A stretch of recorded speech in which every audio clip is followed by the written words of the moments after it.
Alors que One Piece rentre dans son climax, alors qu'on s'approche de la fin du manga, c'est là que j'en viens à me demander si j'aime toujours One Piece. C'est un manga qui a su me faire vibrer, me faire rire, me rendre heureux et surtout me toucher, comme Père Maurice. Mais c'est des sensations que je n'ai plus vécues depuis un bon moment, à cause de la mesure d'éloignement instaurée par le juge, mais... Quoi, on parlait de One Piece?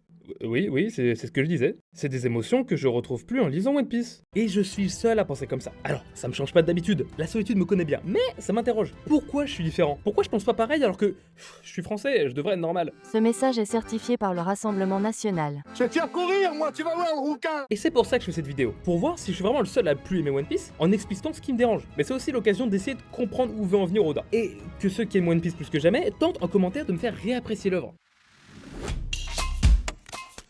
Alors, je fais un petit aparté avant de commencer l'analyse pour expliquer comment la vidéo est construite. Déjà, chaque partie de la vidéo sera un des thèmes qui pour moi représente le mieux One Piece. Mais pour montrer en quoi je trouve que le One Piece il a changé, je vais comparer deux arcs. D'un côté, on parlera d'Egghead Island, parce qu'il est le premier arc de One Piece qui m'a fait passer une commande de tabouret et de corde, sachant que je veux pas en faire une balançoire. Mais aussi parce que c'est un arc très apprécié des fans, donc je vous fais pas un coup de Trafalgar si je peux me permettre ce petit jeu de mots de qualité. Et de l'autre côté, on aura l'arc Jaya. Alors oui, je sais ce que tu fais. T'essayes de te souvenir de quel arc c'est. Donc pour t'aider, c'est l'arc juste avant Skypiea, et cet oubli est bien la preuve que je prends pas un arc hyper apprécié de la part des fans, comme Marineford, Enies Lobby, etc.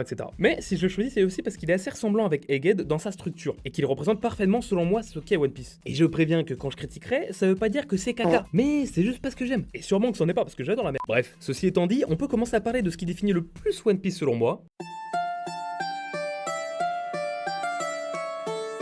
L'arc d'Egghead se conclut sur le lancement de la course vers One Piece, et je trouve que ça résume plutôt bien l'état de One Piece quand on parle d'aventure. Oda fatigue, c'est un vieux pépère et se doit de finir son histoire au plus vite, et c'est pour ça qu'il en vient à sacrifier l'âme de son manga. Luffy court au plus vite vers le One Piece, mais en oublie le sens même de sa quête. Il avait jamais réellement cherché One Piece, c'était juste un moyen de se prouver qu'il est digne de ses ambitions et du chapeau de paille. Mais c'est surtout un prétexte à l'aventure. On a d'ailleurs la preuve quand Luffy empêche Rayleigh de spoil One Piece, et c'est pour ça que personnellement j'aime tant Jaya et Skypiea. La curiosité et la soif d'aventure de Luffy l'ont mené à vouloir aller sur cette île céleste. Qu'on se le dise, ça n'avait aucun intérêt pour trouver le One Piece, mais c'était l'occasion de s'émerveiller, de passer du temps avec ses amis et de se prouver qu'on a le droit de rêver, mais ça je reviendrai dessus plus tard. Mais pourtant, c'est cet aspect side quest qui est souvent reproché à Skypiea, mais je trouve que c'est justement ce qui lui donne son charme. Peut-être qu'il est comme moi, il sert à rien, mais il est attachant. Non, de trop. On parle de... non, à de moi, ok. Bon bah...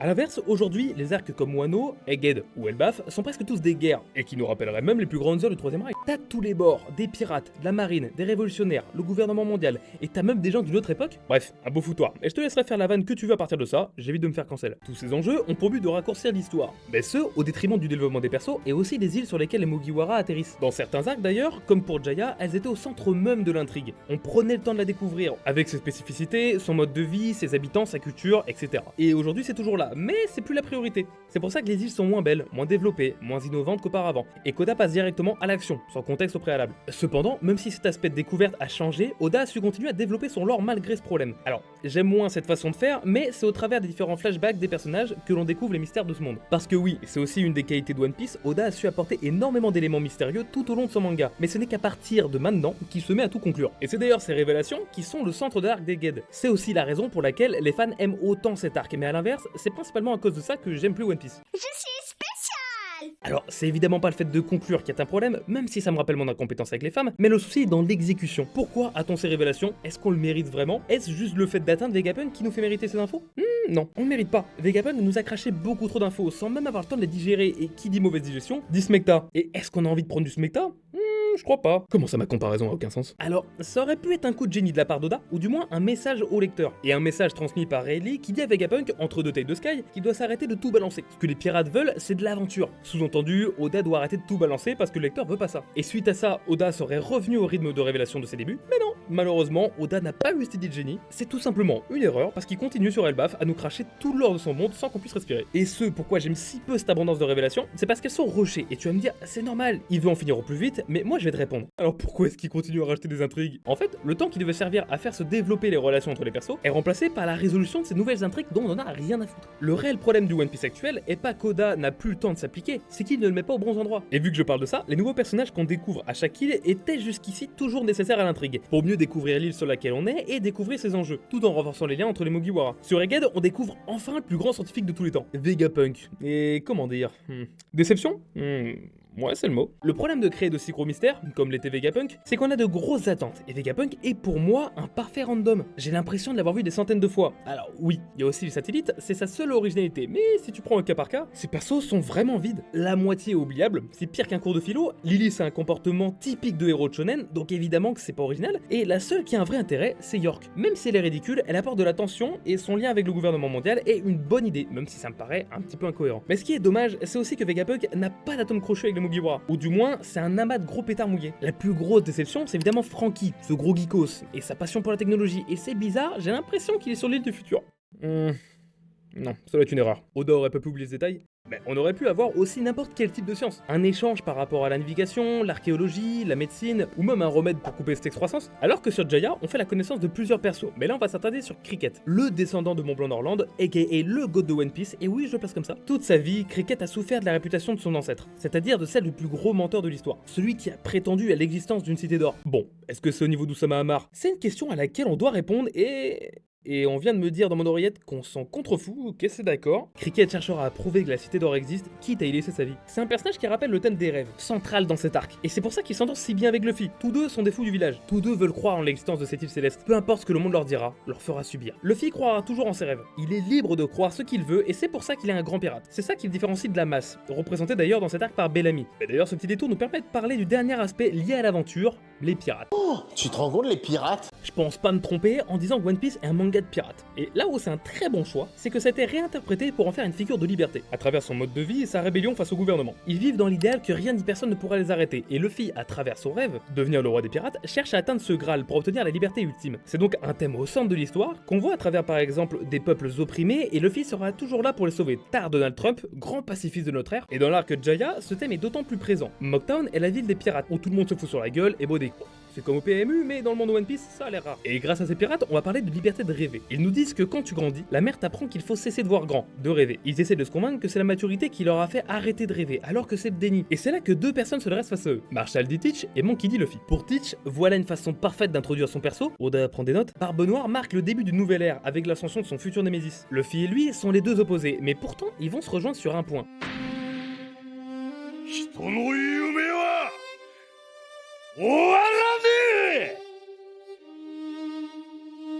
Un grand pirate implique de grandes responsabilités. Non, c'est pas la bonne réplique ça. Un grand pirate se doit d'avoir de grands rêves. Et de par son côté excentrique et énigmatique, personne ne prend en sérieux Teach. Tout comme Luffy, qui lui s'est laissé la tête à la gueule comme toi après un mot dans ton carnet parce que t'as pété trop fort en cours. Mais papa, je te jure que c'était pas moi. Combien de fois je te répéterai qu'il faut tousser dans son cou pour le camoufler. Bref, de sacrées histoires de famille, mais Luffy, lui, c'est parce qu'il est tellement sûr de lui et de ses ambitions qu'il n'a pas de combat à mener. Aucun besoin de répondre des coups de Bellamy. Il a déjà gagné. Voilà un excellent combat et qui change de d'habitude. Tout cela en montrant un Luffy qui grandit. Mais puisque les pirates ne veulent pas croire en leur erreur, Bellamy va se venger sur plus faible que lui et donc briser les rêves de Cricket. Et c'est en apprenant ça que Luffy se met en route pour venger son ami, et d'un seul coup de poing, il prouvera à tous les pirates de bas étage que ce sont les rêves qui le différencient d'eux. Il ne veut pas les humilier ou les impressionner, mais leur montrer que... 受け継がれゆく意志時代のうねり人の夢人々が自由の答えを求める限りそれらは決してとどまることはない Ce qu'on a vu sur Jaya, c'était sûrement parmi les meilleurs combats du manga, selon moi. Aucun combat n'est gratuit, ils ont un sens très fort et n'entraînent pas longueur. En plus de montrer un Luffy ultra charismatique, un Luffy qui a quitté le stade de Rookie, mais c'est tout l'inverse sur Egghead. Le premier combat de Luffy sur Egghead, c'est face à Rob Lucci. Autrement dit, c'est une revanche pour Lucci, et c'est tout simplement la seule chose intéressante de ce combat. Étant donné qu'on est dans la phase de conclusion du manga, Oda en oublie de construire. Il ne s'appuie que sur ce qui a été bâti, et se casse plus le cul à vouloir faire de bons combats. Pour prouver ce que je dis, la seule raison de ce combat, c'est qu'Atlas a donné à manger à Luffy, sachant que c'est gratis pour elle, y a aucun sacrifice, c'est pas comme Otama qui a donné le peu de riz qu'elle avait, et après ça, t'as Lucci qui tabasse Atlas, donc fight. Ah, d'accord, donc c'est donc ça le 35e épisode le mieux noté de One Piece. À titre de comparaison, l'épisode où les Mugiwara viennent sauver Robin à Enies Lobby, il est 73e. Celui de la mort de Yasuie, il est 75e. Et celui où Luffy donne son chapeau à Nami, c'est le 90e. Bon, je suis qu'à un pas de parler de culture de l'instant, mais je le ferai pas. Ce deuxième combat face à Lucci ne représente rien, à part du fan service mal fait. Il a juste servi à faire perdre de l'aura à Lucci, et comme si c'était pas tout, il a fallu qu'il perde face à Zoro. Qu'est-ce qu'il a voulu nous raconter Oda avec ça? Est-ce que c'était pour l'alliance entre le CP0 et les Mugiwara? Franchement, si c'est pour ça, ça méritait pas tant d'efforts, quoi. Parce que ça a aucun sens. Bref, j'ai arrêté de m'acharner sur ce combat, vu qu'il est pas le seul pourri. Mais avant de continuer notre menu gastronomique autour de l'étron, on va faire une petite pause en parlant des bons combats de cet arc, parce qu'il y en a eu, faut le dire. Heureusement, d'ailleurs, vu le nombre de combats de cet arc, ça se compte sur les doigts d'une main.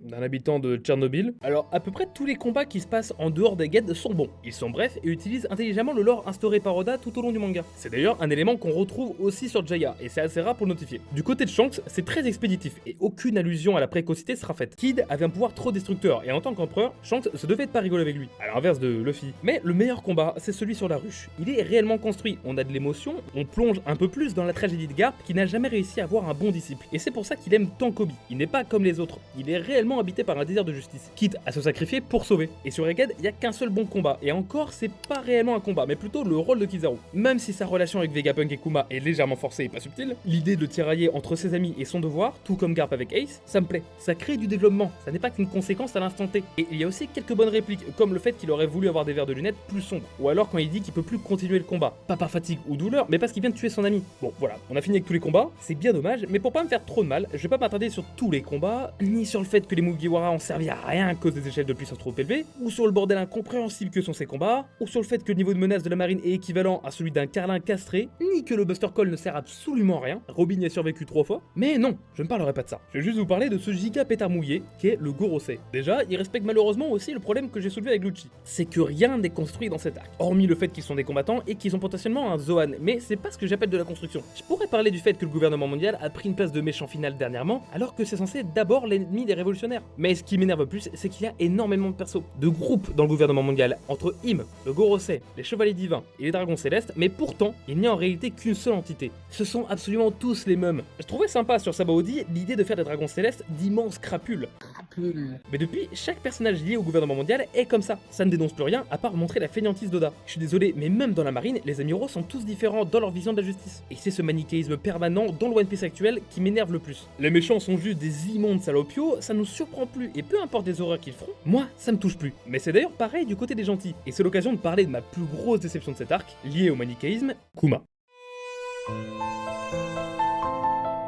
Alors, qu'on mette des choses au clair, l'idée de faire passer Kuma du vil gredin qui sépare nos Mugiwara à quelqu'un de bon, de nous montrer sa version des événements, c'est une excellente idée, mais dans la pratique, c'est là que c'est problématique. Absolument tout son flashback consiste à lui faire vivre un véritable enfer créé par le gouvernement mondial. Mais lui, il continue de se relever et de rester une personne utopiquement admirable et gentille. L'idée peut être pas mal, mais c'est pas le genre d'histoire qu'on raconte en rushé comme ça. Ça devrait plus être un manga en lui-même. Je l'ai dit dans ma vidéo sur Dandadan, mais un flashback se doit d'avoir un lien avec ce qui se passe actuellement, de créer du lien avec les personnages. Et à part montrer que Saturne est un enfoiré de première, ça va pas servir à grand chose. Attends, oui, non, c'est bien ce que je pensais, on le savait déjà, donc il a servi à quoi ce putain de flashback? Ou du moins, pourquoi il est comme ça? Eh bien, c'est juste parce que Oda devait placer tels éléments dans l'histoire. Kuma était un esclave pour le lier avec le gouvernement mondial, il était sur God Valley pour le lier avec les révolutionnaires, et il s'est occupé de Bonnie pour expliquer son comportement. Alors que le but premier de ce flashback était de nous faire chialer, mais sa structure est venue empêcher cet aspect, parce qu'il s'étendait sur trop de temps. On n'a pas eu le temps de se concentrer sur un aspect de sa vie, de bien poser le contexte et chercher une certaine finesse dans les événements, qui nous permettrait de s'attacher à Kuma. Et évidemment, quand je dis ça, je sais que je suis le seul à pas avoir chialé à l'épisode 1136. Mais la conclusion de tout ça est d'autant plus décevante. Le véritable combat face à Saturne, c'était Kuma qui devait le mener, pas Luffy. Tout ce qu'il fait, c'est une grosse patate. Donc, si je remets les choses dans leur contexte, le principe du pouvoir de Kuma, c'est de pouvoir matérialiser la douleur. Alors pourquoi est-ce qu'il n'a pas profité de cette occasion pour lui mettre toute la douleur qu'il a accumulée toutes ces années dans la tronchasse à Saturne? Oui, bon, c'est pas français, mais comme ça Kuma, il se régénère, et en plus, je pense pas que Saturne se relèverait aussi facilement d'un coup pareil. Bon, là où je voulais en venir, c'est que ce manque de subtilité ne ressemble pas du tout au Oda d'avant. La seule sentence qu'on voit dans ce flashback, c'est la mort. Alors qu'avant, un petit rien était bien plus significatif et puissant que la mort. Et c'est là qu'on en revient à Jaya. On va parler de Cricket. Tout d'abord, son histoire et sa vie sont liées au rêve, le thème principal de l'arc, et ça se raccroche à la liberté. Et comme j'ai dit plus tôt, c'est ce qui permet de le rapprocher autant de Luffy. Les deux personnages se comprennent et ont le même but. Mais aussi, ce qui est intéressant, c'est que contrairement à Kuma, Cricket n'est pas parfait. S'il veut prouver l'existence de l'île Céleste, c'est pas pour redorer le blason de son ancêtre, mais juste pour régler ses comptes avec lui, parce qu'il lui a indirectement pourri sa vie. Ça n'est pas noble, mais touchant. Et alors qu'il risque tous les jours de mourir avec la plongée, il a, grâce à Luffy, enfin la chance de connaître la vérité sur cette île céleste. On les voit passer de bons moments ensemble, devenir de bons amis. Bon,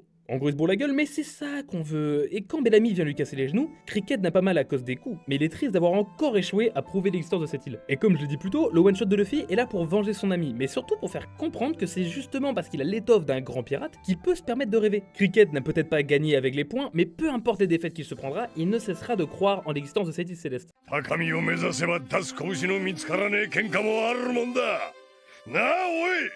Et ça, mesdames et messieurs, ça c'est fort. Oda a su prendre un thème banal, des enjeux en soi peu forts, mais en a fait quelque chose de grandiose. Et c'était ça, La force de One Piece. Pour terminer sur l'émotion, on a un élément encore pire que Kuma, et de loin, c'est la mort de Vegapunk. Au début, je trouvais la scène tellement ridicule que je m'imaginais une vanne. Que poisson d'avril, haha, on a bien rigolé, je suis pas mort. Mais au bout d'un moment, la vanne devenait longue, jusqu'au moment où on a capté qu'il était réellement mort. Et la question que je me pose, c'est pourquoi? C'est-à-dire qu'on a des persos qui étaient partis pour mourir en héros, et qui ont survécu, on sait pas comment, comme les fourreaux rouges par exemple. Mais là, ça n'a un intérêt que pour le scénario. Et pour moi, ça suffit pas. D'autant plus que ça s'arrête pas là. Le pire dans tout ça, c'est que Vegapunk n'est pas réellement mort, parce que son cerveau est intact et ses satellites sont vivants. Autrement dit, aucune conséquence pour une défaite, alors que justement c'était l'occasion de montrer à Luffy qu'il doit encore progresser, parce qu'il a été incapable de respecter sa promesse. Et tu sais quoi? En fait, j'ai oublié de parler d'une chose dans cette vidéo. Luffy, tout simplement, et comme il y a énormément de choses à dire, je vais pas t'en parler maintenant, mais dans la prochaine vidéo. Donc abonne-toi pour pas la manquer, dans 2 semaines sort la vidéo sur l'évolution de Luffy, Monkey D. Luffy, la chute de l'empereur.